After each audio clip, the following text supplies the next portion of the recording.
तुफैल अहमद और इस वक्त मैं अयोध्या के कांग्रेस पार्टी के अल्पसंख्यक प्रदेश सचिव आरिफ आफती साहब से रूबरू हूँ और इनसे आज के इस माहौल को लेकर शासनकाल के इस जो काल चल रहा है प्रदेश सरकार का, उस पर कुछ चर्चा होगा, कुछ विषय पर इनसे कुछ बातें करेंगे।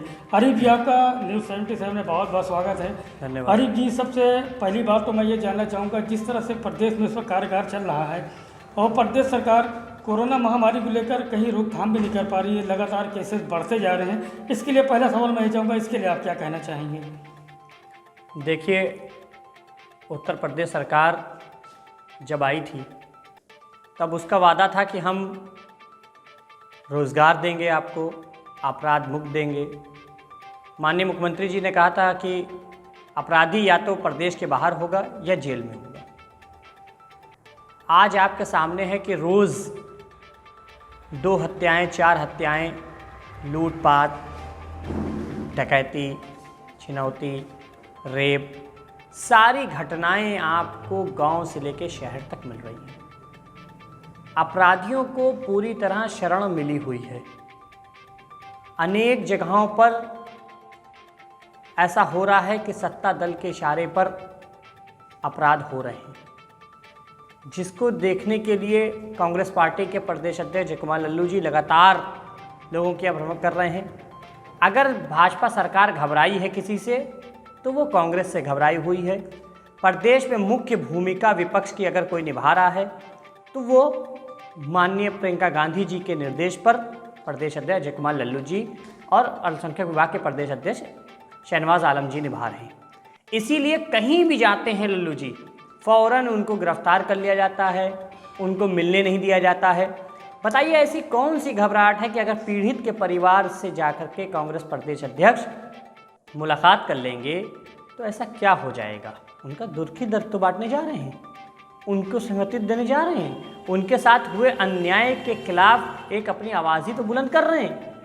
ये प्रदेश सरकार अपराध जो है वो बढ़ावा दे रही है, लगातार अपराध बढ़ावा दे रही है। इस सरकार से प्रदेश संभल नहीं रहा है। जनता इस बात को समझ चुकी है। जनता ने मन बना लिया है कि ये सरकार जो है वो खोखले वादे हैं। जिस तरह से कांग्रेस लगातार मांग कर रही है कि योगी जी को इस्तीफा दे देना चाहिए, रिजाइन कर देना चाहिए, तो क्या लगता है, मतलब किस तरह से आप लोग इस मांग को उठा रहे हैं? आप आप देखिए ना, देखिए, आप प्रदेश सरकार जब बनती कोई है और कोई आपके यहाँ मुखिया होता है, यहाँ 3 मुख्यमंत्री हैं, 2 मुख्यमंत्री 1 मंत्री, उसके अलावा भी 2-3 मुख्यमंत्री हैं, ठीक है। RSS का अपना कैप्चर किया हुआ है और लोगों किया हुआ है। यहाँ विधायक और सांसद और माने कुछ नहीं है।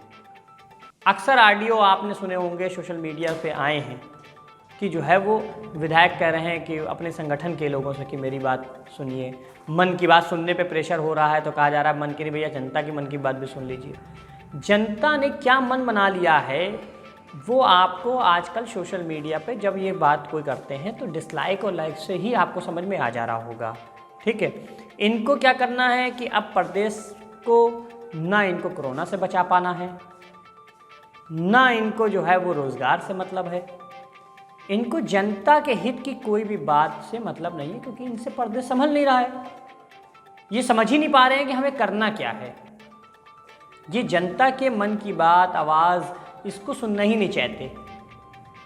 ये अपनी एक पिक्चर, माफ़ कीजिएगा, जो कुछ चैनलों के द्वारा गठित की गई है उसी को दिखाना चाहते हैं और वही दिखाई जा रही है।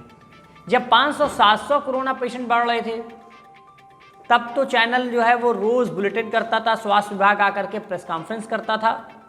आज के वक्त है कि 90,000 से ज़्यादा लोग पेशेंट आ रहे हैं, तब कहीं भी आपको प्रेस कॉन्फ्रेंस या ये चीज़ें नहीं दिख रही हैं। आरिफ, जिस तरह से यहाँ पर एयरपोर्ट, श्रीराम एयरपोर्ट की ज़मीन की बात चल रही है और किसानों के मुआवजे की बात चल रही है, जिसमें कांग्रेस पार्टी और समाजवादी पार्टी खुल के बिल्कुल मैदान में आ चुकी है, लेकिन बीजेपी का कहना है कि ये इस पर पूरी तरह से राजनीति हो रही है, जो मुआवजा दिया जा रहा है वो सही है। क्या कहना चाहेंगे इसके लिए? देखिए, आपको बता दूं, ये सरकार सच को झूठ साबित करने में पिछले सन 2014 से लगी हुई है। ये आज कोई नई बात नहीं है। आप चले जाइए गांव में, आप तो पत्रकार बंधु हो, आप मेरे साथ चलो, कहीं 70,000 लाख रुपए बीघा मिल रहा है मुआवजा, कहीं 10 लाख रुपए बीघा मिल रहा है मुआवजा, तो कहाँ झूठ है? और जहाँ तक समाजवादी पार्टी की बात करें, समाजवादी पार्टी कहाँ बची है? विपक्ष में कहीं समाजवादी बची हो तो आप बताइए। प्रदेश अध्यक्ष अजय कुमार लल्लू जी आवाज़ उठा रहे हैं हर जगह जा करके। फैजाबाद भी अजय कुमार लल्लू जी आ रहे थे, आपने बाराबंकी टोल प्लाजा पे गिरफ्तार कर लिया। हमारे हज़ारों कार्यकर्ताओं को आपने गिरफ्तार किया। हमारा जिला अध्यक्ष वहाँ गया, उसने सभा किया। प्रदेश सरकार के इस रवैये क्या कहना चाहेंगे, मतलब क्या चाह रही है वो? प्रदेश कुछ नहीं, गबन का एक अड्डा बन चुका है। द्वेष भावना से लोगों को देखा जा रहा है। जहां उनको जिस तरह वोट बैंक दिख रहा है उस तरह काम हो रहा है। उनकी निगाह में सारे किसान एक तरह नहीं है। बात यह है, गबन का अड्डा बन चुका है। आप चलिए यहाँ विभागों में देखिए किस तरह हो रहा है। ज़बरदस्त गबन यहाँ पर मौजूद है। अभी कुछ दिन पहले आपने थाली और बजाने का काम किया, तो मतलब जिसे ये रोज़गार के लेकर आपने इस बात को कही, तो सरकार तो तरफ कहती है कि हम रोज़गार दे रहे हैं और एक तरफ आप लोग ये इसका ऑब्जेक्शन कर रहे हैं कि नहीं रोज़गार नहीं मिल रहा है, तो क्या मामला है ये? आप बताएं रोज़गार कहाँ मिल रहा है? रोज़गार कहाँ मिल रहा है? आज भी पेपर में है कि 30,000 कर्मचारी SBI निकालने जा रहा है। ये रोज़गार मिलना कहते हैं इसको। अभी एक वैकेंसी थी जिसमें अभी आया था कि बीटेक किए हुए बच्चे ने 4th क्लास एम्प्लॉय के लिए जो है वो भरा है। इसको आप रोज़गार कह रहे हैं? हमारी ज़िंदगी नहीं गुजर रही है तो हम सड़क पे अगर चाय बेचने लगे तो हमको रोज़गार मिल गया। हम बैटरी रिक्शा चलाने लगे तो हमको रोज़गार मिल गया। रोज़गार हमारी एजुकेशन, हमारी शिक्षा के अनुसार हमको कहाँ मिल रहा है? कहाँ है रोज़गार? 14 करोड़ लोग ने बेरोज़गार हुए हैं आज तक। देख लीजिए कहाँ है रोज़गार। रोज़गार किसी जगह पर हो, आप डाटा रिलीज़ कीजिए ना कि हमने ये रोज़गार दिया। मजबूरन आदमी जो है जाके खेत अगर जोत रहा है या मनरेगा में काम करने लगा तो आप उसको मनरेगा के मजदूर को आप के तौर पर, कल तक जो मनरेगा जो है कांग्रेस का स्मारक कहा जाता था सदन में, वही मनरेगा ने आज आपकी इज्जत बचा ली। रोज़गारों लोगों के जो है वो बचा लिया, पेट भर रहे हैं। अगर आज मनरेगा ना होता तो क्या होता? देश को कांग्रेस ने एक नींव दिया है। मनरेगा एक ऐसी योजना कांग्रेस लाई जिसकी वजह से आज लाखों करोड़ों परिवार वो घर चल रहा है। नहीं तो इन्होंने तो यह हाल कर दिया था कि वो जो है सुसाइड जिस तरह रोज़ हो रहे हैं और बढ़ जाते। प्रदेश में लगातार कोरोना के मरीज बढ़ते जा रहे हैं, पॉजिटिव केसेस भी लगातार सामने आ रहे हैं। इसके बाद भी जो है प्रशासन द्वारा फुल लॉकडाउन को खोल दिया गया, सिर्फ संडे बंदी रखी गई। क्या लगता है सरकार कितना रोक पा रही है या जिस तरह से निकाल रहे हैं, क्या इनका सिस्टम है? देखिए हम आपकी बात सवाल से पहले एक चीज़ बताएं। अभी मेरे भी एक रिलेटिव में कोरोना पॉजिटिव हो गई महिला। मैं उनको एडमिट कराने की बात थी। एक दिन 2 बजे उनकी टेस्टिंग होती है, दूसरे दिन तक उनको कोई पूछने नहीं आता है। बाकी हम लोग फ़ोन करते रहते हैं। तब शाम के 7 बजे ये कहा जाता है कि एम्बुलेंस निकल गई है, 15 मिनट में आपके यहाँ पहुँच जाएगी। वो भी रात के 9 बजे बड़ा डंडा करने पे पहुँचती है, बड़ा बहुत फोर्सेस पे। उसके बाद वो लेके जाते हैं झुंझुनवाला में उनको रखा जाता है और कमरे में उनको कोई अंदर जाता नहीं है। आधे घंटे तक दरवाजे के बाहर खड़ी रहती हैं। मालूम चला पीपी किट एक है इमरजेंसी के लिए, मैं पहन के जाऊँ कैसे अंदर? ये आप बीती घटना में बता रहा हूँ आपको। ये हाल हो रहा है कोरोना काल में। जो है आप सुविधा ही नहीं दे रहे हैं। ये सोशल डिस्टेंसिंग मतलब जिस तरह से हो रहा है, लोग भीड़ निकल रही है, तो पालन हो कहाँ पा रहा है इसका? वही तो मैं कह रहा हूँ कि सरकार के पास कोई प्लेटफॉर्म नहीं है ना कि उन्हें करना क्या है। सरकार को ये नहीं पता है कि हमें करना क्या है, किस राह में जाना है। जिस समय 500-700 केस आ रहे थे, ऐसा लॉकडाउन था कि लग रहा था कि जो है आपने आपातकाल ला दिया था। आज 200 पेशेंट आ रहे हैं शहर के अंदर, 150 आ रहे हैं, तब आप जो है करने खोले हुए हैं सब जगह। और गरीब को मारने का काम करें। बृहस्पति को गुलाबबाड़ी मैदान में मार्केट लगती थी, उसको आप नहीं खोलने देंगे। बाज़ारों में जो है वो पूरा खोला हुआ है। ठीक है, आप देख ली ना क्या हाल है। कहाँ सोशल डिस्टेंसिंग पालन कैसे होगा? आपने तो खुद सब खोल रखा है। अयोध्या की विकास की बात कर रहे हैं और फंड भी लगातार आ रहा है। क्या लगता है कहीं ना कहीं विकास कुछ दिख रहा है आपको इसमें? देखिए अभी तक तो कहीं कुछ नहीं है, अभी सब जुमला है। ठीक, अभी सिर्फ हरे सपने हैं कि हम ये करेंगे वो करेंगे। मगर आपके चैनल के माध्यम से एक मांग और करना चाहता हूँ मैं इस प्रदेश सरकार और केंद्र सरकार से। जहाँ बहुत अच्छी बात है, ये श्री राम की धरती है, इसका विकास होना चाहिए, इससे सभी समुदाय को फ़ायदा मिलेगा। ठीक है, इसकी न्यू राजीव गांधी जी ने जो है कांग्रेस सरकार ने इसके पहले रख चुके हैं। ठीक है, तो वहाँ से काम शुरू हो गया है। मगर आपको थोड़ी सी निगाह शहर के और क्षेत्रों में डालनी होगी।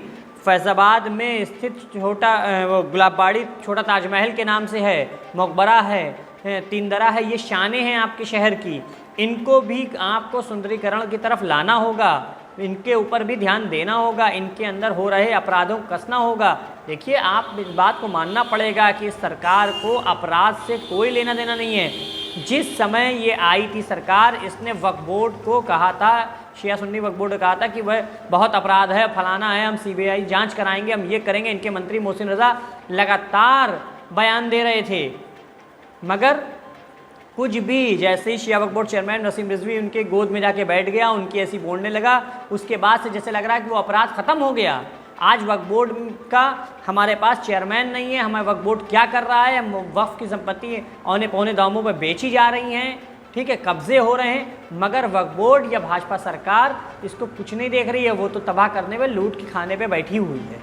कोरोना काल को लेकर क्या मैसेज देंगे, क्या कहना चाहेंगे आप? कोरोना काल को लेकर क्या कहेंगे भैया, ये कहेंगे कि जनता ने जो है जनता अपना ख्याल खुद से रखे, सरकार ने हाथ खड़े कर दिए हैं, उनके पास कुछ भी है नहीं और वो कोई भी आपका उपाय नहीं कर सकते। वो सिर्फ आपको भ्रमित कर रहे हैं कि सितंबर में दवा आ जाएगी, तो अक्टूबर में दवा आ जाएगी, तो नवंबर में आ जाएगी। आप इस उम्मीद में मत रहिए, ठीक। और चैनल के माध्यम से मैं फिर कहूँगा कि चैनल को चाहिए कि अपना वो कर्तव्य समझे कि उनका कर्तव्य क्या है, वो चैनल को चौथा स्तंभ क्यों कहा गया है, वो इस बात को समझने के बाद अपना फ़र्ज़ निभाए और सरकार को जगाने का काम करे। अभी आपने चौथे स्तंभ की बात की, चौथा स्तंभ भी तो सुरक्षित नहीं है, लगातार पत्रकारों को भी मर्डर हो रहे हैं और खुद डिप्टी सीएम प्रदेश, उत्तर प्रदेश के डिप्टी सीएम खुद राय देते हैं कि पत्रकारिता छोड़िए और आप लोग नेतागिरी करिए। क्या कहेंगे, ये सरकार की कहीं ना कहीं धांधली है?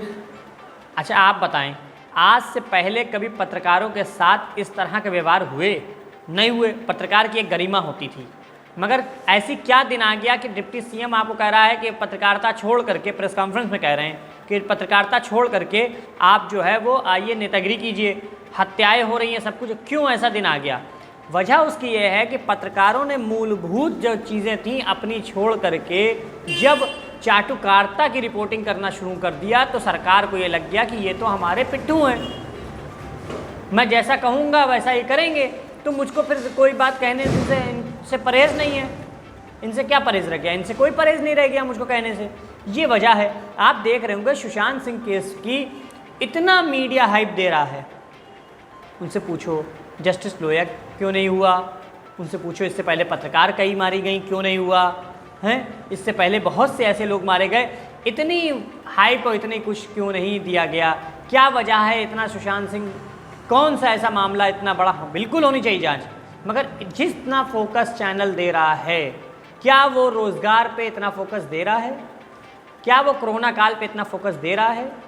क्या हो रहे अपराध हत्याएं रोज़ जो हो रही उस पर फोकस दे रहा है? आपके शहर में, फैज़ाबाद अयोध्या हमारे शहर में, रोडवेज़ पे एक बच्ची के साथ रेप हो जाता है, कंडक्टर और बस वाले कर देते हैं। फैज़ाबाद में क्या हो रहा है? कहाँ जा रहा है? ये राम की नगरी है। तो कानून व्यवस्था क्या कहेंगे, किस तरह की? ध्वस्त हो चुकी है कानून व्यवस्था। कानून व्यवस्था तो ध्वस्त हो चुकी है। कानून व्यवस्था है कहाँ? कानून व्यवस्था होती तो शहर के बीचम बीच रोडवेज पे लड़की के साथ कंडक्टर ड्राइवर रेप करने की कोशिश करता या रेप करता? आप सोचिए ना, आए दिन अपराध आपके शहर में, रोज हत्याएं में हो रही हैं, अपहरण हो रहे हैं, सब कुछ तो हो रहा है। आप कहाँ? कानून किसको कहते हैं आप? कानून को डर कुछ है ही नहीं, कानून हाथ में है ही नहीं। पांचों विधायक यहाँ पर हैं, सब आपस में देख लीजिए, कंपटीशन है। सांसद जी का अपना कंपटीशन है, किसी को जनता से फिक्र है? पांचों विधायक की नौबत यह है, चारों पांचों विधायक सांसदों की नौबत यह है कि जनता उनके खिलाफ पोस्टर लगाने जा रही है, गायब हो गए, गुमशुदगी के FIR लिखा देगी जनता, पता ही नहीं है, जनता के बीच में है ही नहीं। जी बहुत बहुत शुक्रिया। ये थे हमारे साथ अल्पसंख्यक प्रदेश सचिव आरिफ आदी साहब। उन्होंने बहुत सारी बातें शेयर की और प्रदेश सरकार को भी कहीं ना कहीं पर खींचने का काम किया कि प्रदेश सरकार को कानून व्यवस्था को लेकर बिल्कुल एक बार सचेत होना चाहिए, क्योंकि जिस तरह से क्राइम बढ़ रहे हैं और लोग हत्याएँ हो रही हैं, लूट और इस तरह से फर्जी मुकदमों के भी मामले सामने आ रहे हैं, तो इन सब को रोकथाम के लिए प्रदेश सरकार को कहीं ना कहीं कुछ न कुछ एक्शन, एक बड़ा एक्शन लेना चाहिए। तो बहुत बहुत शुक्रिया आरिफ जी आपका। और अयोध्या फैज़ाबाद से अपने सहयोगी मोहम्मद परवेज़ के साथ तुफ़ाइल अहमद, न्यूज़ 77।